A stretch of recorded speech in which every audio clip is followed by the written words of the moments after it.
हम चाहते हैं कि हमारा जान माल अभी सुरक्षित रहे। हमको अपने जान माल पर खतरा नजर आ रहा है। ये राइफल और ये हंगामा, लाठी, हरवे, हथियार, इस तरह की मेरी मानसिकता कभी नहीं रही। नगर परिषद क्षेत्र के वार्ड संख्या 15 में LIC के निकट एक विवादित भूखंड की मापी नगर थाना पुलिस की सक्रियता की वजह से तत्काल टाल दिया गया।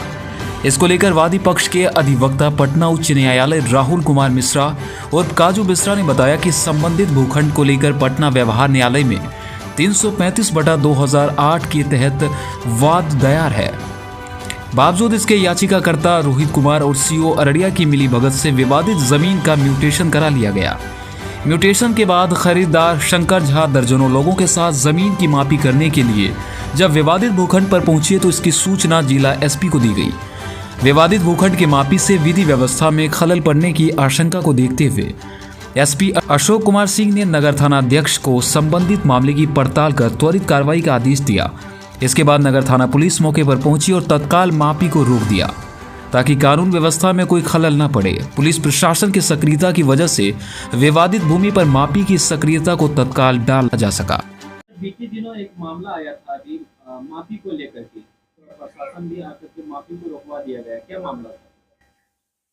मामला ये है कि ये जमीन VN मिश्रा के हिस्से में, जो मेरे दिवंगत पिता हैं, उनके हिस्से में बड़ोसी संपत्ति के रूप में आई है। इस जमीन पर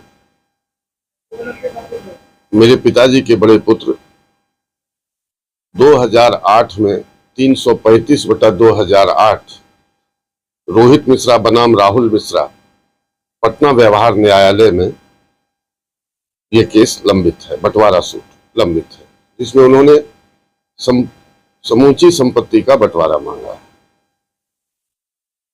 उन्होंने जब फाइल किया था इस केस को, उस वक्त उन्होंने एक इंजंक्शन पिटीशन भी फाइल किया था, जिसमें उन्होंने ये आशंका व्यक्त की थी कि मैं डिफेंडेंट के रूप में उस जमीन को केस के लंबित रहने के बीच दौरान ही बेच सकता हूं, जिस पर मैंने एक अंडरटेकिंग दिया था कोर्ट में कि मैं इसे नहीं बेचूंगा।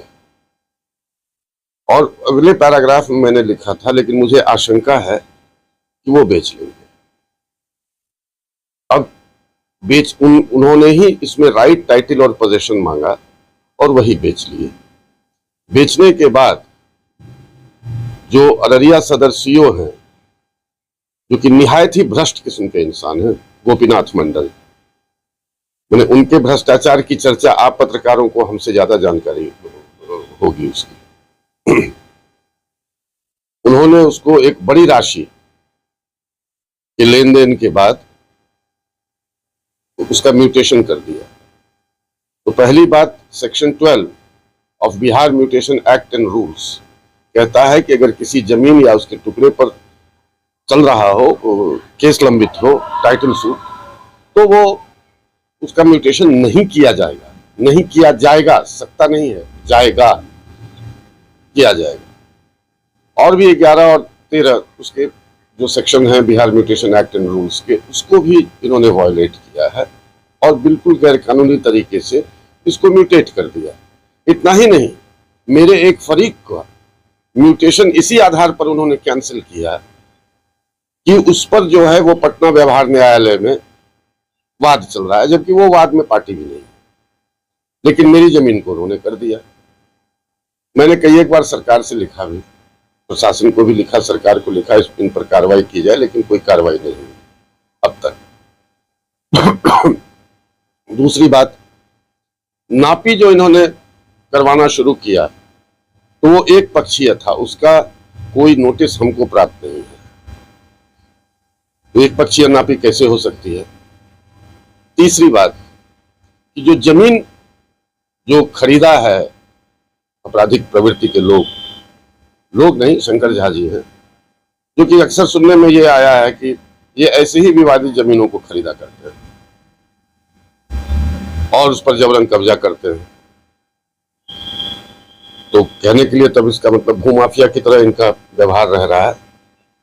और उन्होंने उनके जब दस्तावेज को देखा जाएगा, रजिस्टर्ड दस्तावेज को, जिसको हम लोग सेल डीड कहते हैं, तो उसमें कोई चौहद्दी नहीं है उस जमीन में। और अगर चौहद्दी नहीं है तो वो जमीन कैसे फिक्स हो सकती है कि वो वही है? हमारा खेसरा, जिस खेसरा से जमीन बेची गई है, खाता 2438, खेसरा 9546, 9546 खेसरा 177 एकड़ का है।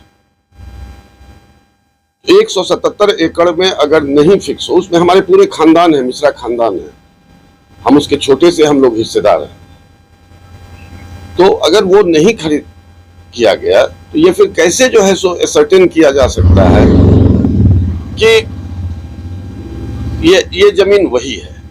जमीन कोई कागज का टुकड़ा या साड़ी का रेडीमेड शर्ट नहीं है जिसको कि दिखा दिया कि ये जमीन खरीदना है तो वो जमीन उनकी हो जाएगी। जमीन हमेशा कागजात से देखी जाती है, उसमें जो डिक्लेरेशंस है वो भी गलत है।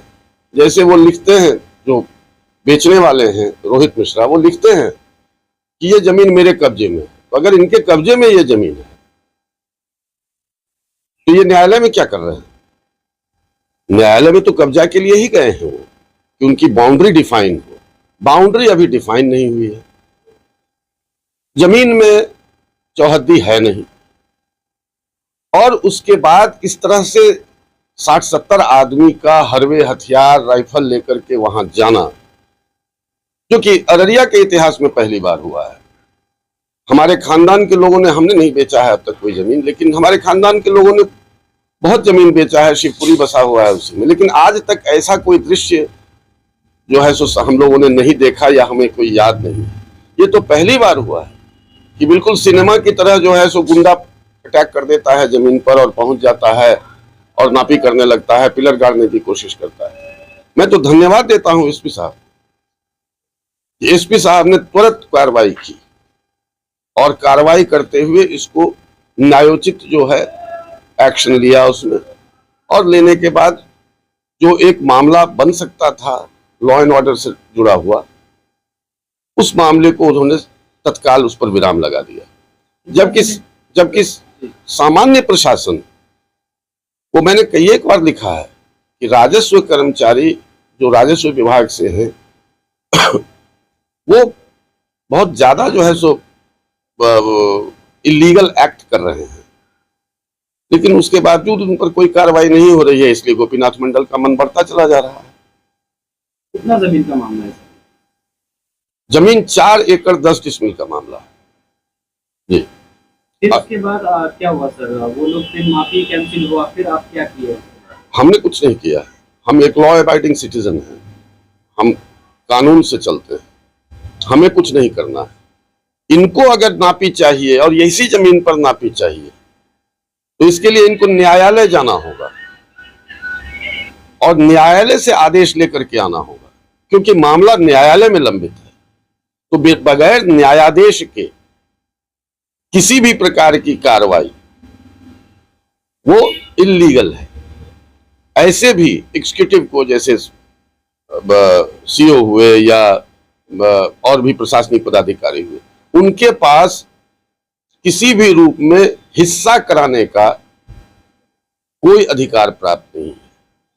ये अधिकार सिर्फ और सिर्फ सीमित है न्यायालयों में। सर अभी फिलहाल हम चाहते हैं कि हमारा जान माल अभी सुरक्षित रहे, हमको अपने जान माल पर खतरा नजर आ रहा है, हम उस प्रवृत्ति के व्यक्ति नहीं हैं। ये राइफल और ये हंगामा, लाठी, हरवे, हथियार, इस तरह की मेरी मानसिकता कभी नहीं रही, आप लोग पता कर सकते हैं। थाने में इसको लेके आपने आवेदन दिया? जी, हमने थाने में आवेदन दिया, थाना प्रभारी जी ने भी बहुत एक्शन लिया और आरक्षी अधीक्षक महोदय का आदेश का अनुपालन तत्काल उन्होंने किया और बहुत अच्छे तरीके से उन्होंने किया। मैं उनको भी धन्यवाद देता हूँ।